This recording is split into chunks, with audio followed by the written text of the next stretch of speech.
In lesson 7, we're going to look at graphing log functions. So the first thing we want to do is we want to look at this example when we have a different base other than 10 or other than e. So we can't use ln of x or just using log of x.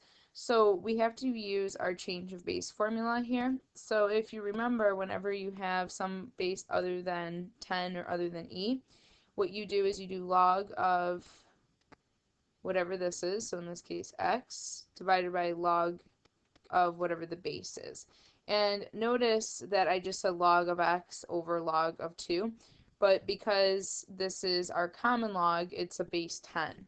So I did log base 10 of x over log base 10 of 2. Now you could have also said ln of x over ln of 2 because that's also using the same base on the top and the bottom. It's just using e instead of 10 as the base. So it doesn't matter. I'm going to go ahead and stick with this though. So basically, in order to graph this, I'm going to take and I'm going to plug in some different x values. And all you're going to do, you're going to plug in 0 for x, but really what that means is you have to do log of 0 over log of 2. So every time you plug in this x, you have to then divide it by log of 2 because we're doing log base 2 of whatever x is. If you put this in your calculator, you're going to see that you get an error. So that tells me that 0 cannot be part of the domain of this graph. So that's kind of telling me that information. And then we continue this progress. So we do log of 1 divided by log base or log of 2. And we're going to get 0 for that. Then we go ahead and we plug in 2 divided by log 2. So those are going to cancel each other out and just become 1. Then we have log of 3 over log 2.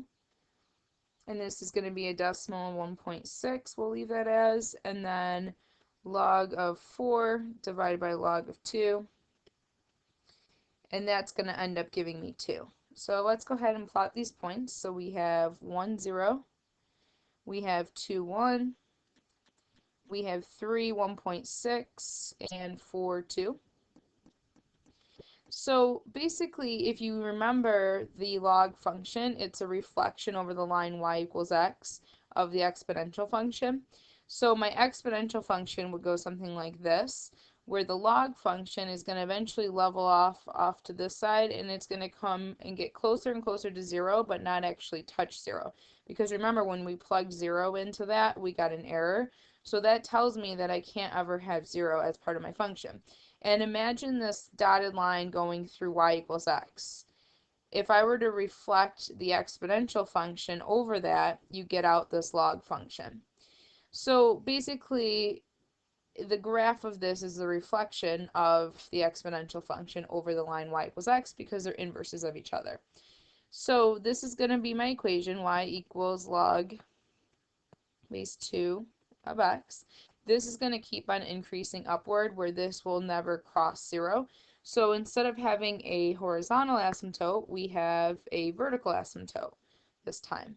So we have a vertical asymptote at x equals 0. It's going to be our asymptote here.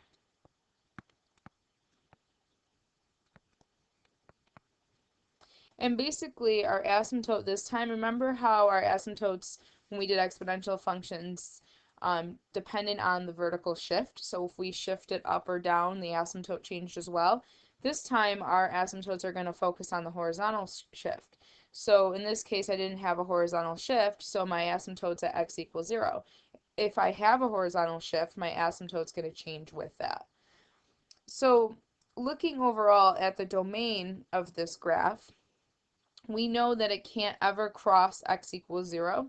So because you can't take log of 0, it becomes an error. So the domain is going to have a round bracket at 0, and it's going to keep on going to positive infinity. So I can plug in any number from 0 to positive infinity, not including 0. And it'll have some kind of y value. In terms of the range, though, this is going to keep getting smaller and smaller, and it's going to keep increasing at a slow rate, but it will keep going on forever. So the range is going to be negative infinity to positive infinity. So overall, when we're looking at the domain of a logarithmic function, we can't take the log of a negative number or 0. So looking at this graph, we tried putting in 0 and we didn't have anything. It was an error. But if you look at my graph's never going to pass that asymptote. It's going to just keep getting closer and closer and closer to this 0, but it won't ever cross it. So that also tells me that I'll never have any negative numbers as part of my domain. So the domain, what is the domain? The domain cannot, the domain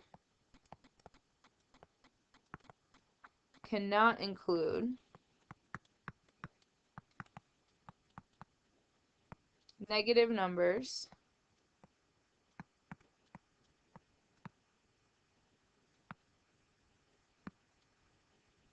or 0. So that means, for example, let's look at an example. Find the domain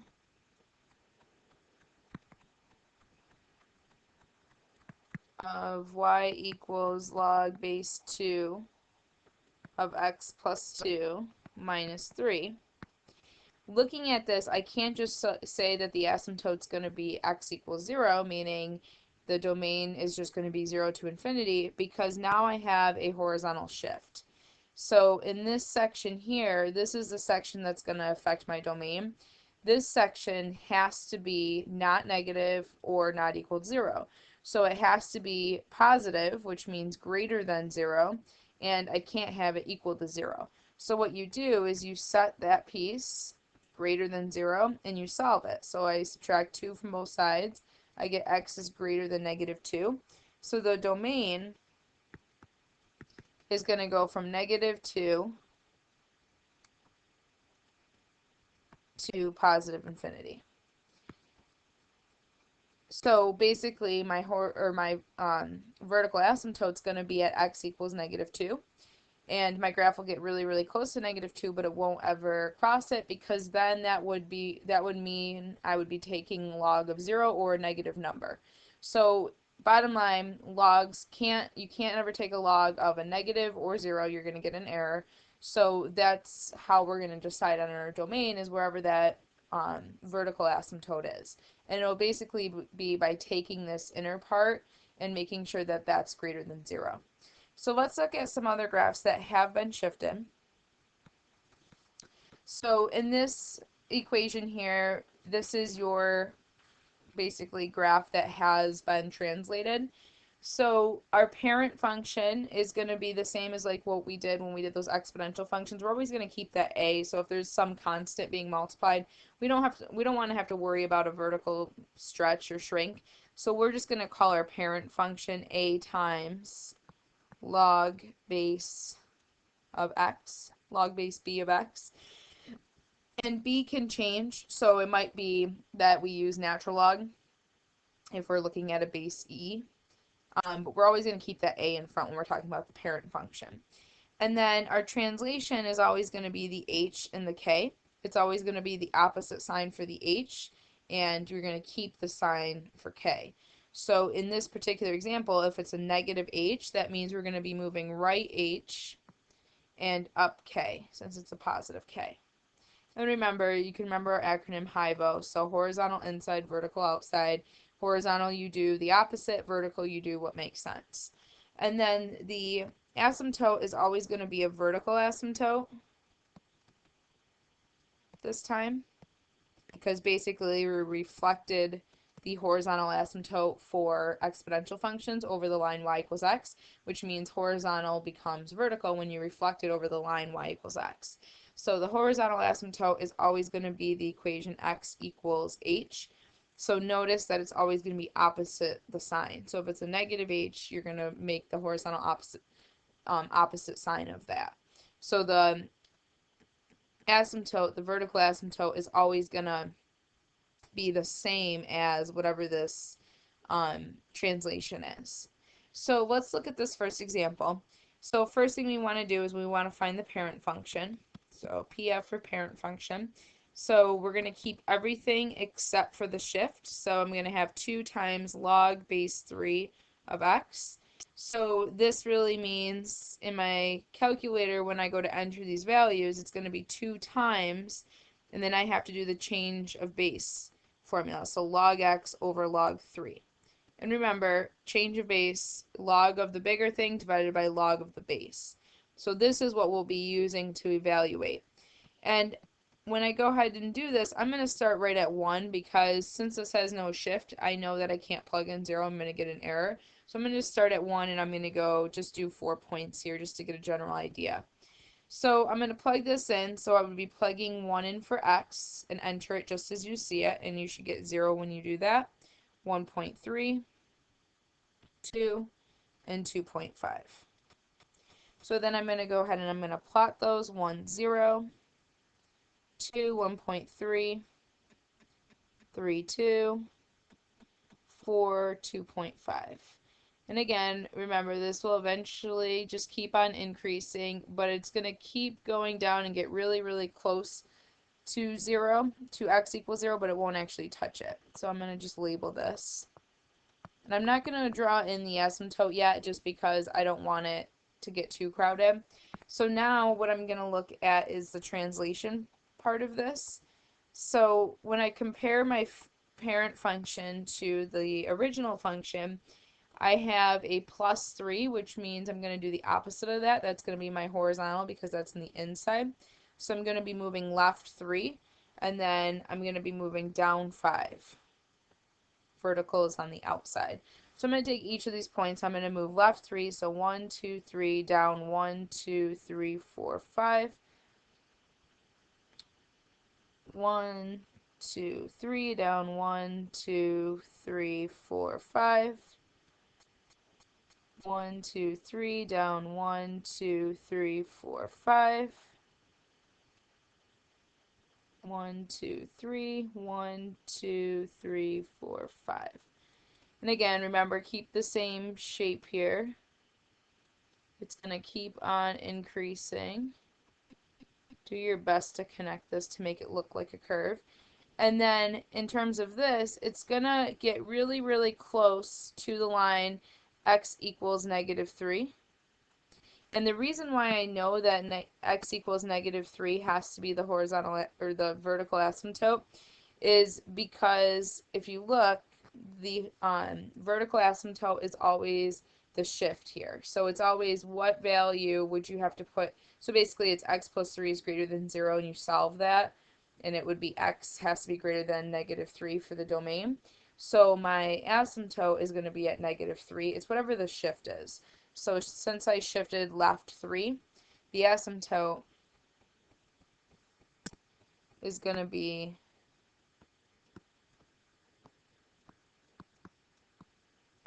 x equals -3. So I'm just going to label that.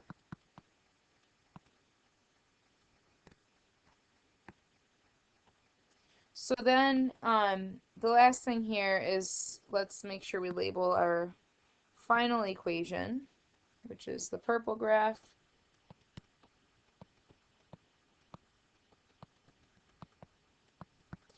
And we look at the domain of the parent graph. So the domain of this is going to go from -3 to infinity. And again, you could have done this algebraically by just setting that this piece here greater than 0 and solving it, or again look at where the vertical asymptote is and your graph's going to get really, really close to that but not actually touch it and go on to infinity. And then for the range won't be affected. It's always going to be negative infinity to positive infinity. So then let's look at one last example of graphing just to make sure you got it. So next and last one here is with the natural log. So first thing I do is I identify the parent function. So in this case, I'm going to use 5 times ln of x. So instead of making it log base e of x, I'm just going to leave it as ln x. And then we're going to put this into a table and then put the values into a calculator. So 1, 2, 3, and 4 I'm going to use. Again, I chose not to start at 0 or any negative numbers because I know that This has a vertical asymptote of x equals 0. I know that I can't plug in 0 or negative numbers for x, so I go ahead and I just start at 1. So when you do that, you get 0, we get 3.47, 5.49, and 6.93 when I plug those into a calculator. So then I go ahead and I plot these. So I have 1, 0, I have 2, 3.5 basically, and 3, 5.5, and almost 7 for this other one. So 6.9. So again, remember this is going to keep on growing, but it's never going to cross x equals 0. So here's our y equals 5.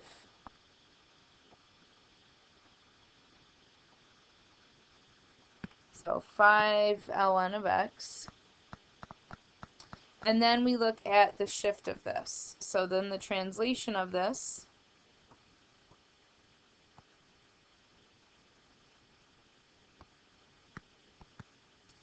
so when I look at HIVO here, there's no vertical shift. It's just going to be horizontal shift, and we're going to do the opposite for horizontal. So instead of to the right 4, it's going to be to the left 4. So I'm going to take each point and move to the left 4. 1, 2, 3, 4. 1, 2, 3, 4. 1, 2, 3, 4. 1, 2, 3, 4.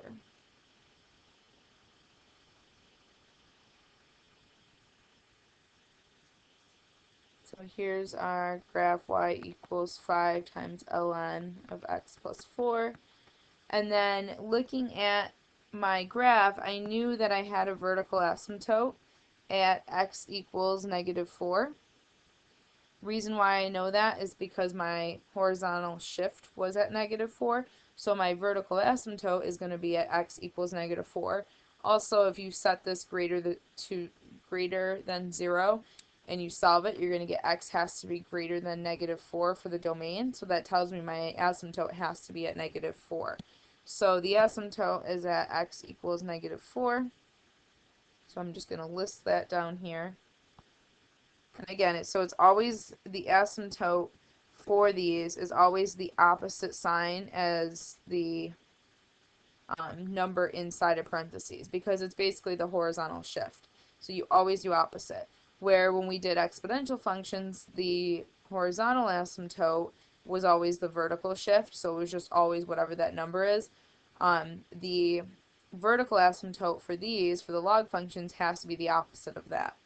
So x equals negative 4 is the asymptote, which tells me when I look at the domain, it's going to start at negative 4 and go to positive infinity. X values won't go past negative 4, and they'll just keep on increasing. And the range is going to be negative infinity to positive infinity. Now, keep in mind that you can have negative numbers as part of the domain. It just means that you can't have a negative number or any kind of number so that when you plug it in, it makes you take the log of a negative number 0. So basically, you make it so that whatever number you plug in for x, you'll never be taking log of 0 or a negative number, because that's when you're going to get the errors. So the fact that there's a shift here, since it says x plus 4, that gives us a little bit of leeway to be able to have some negative numbers and 0 in the domain.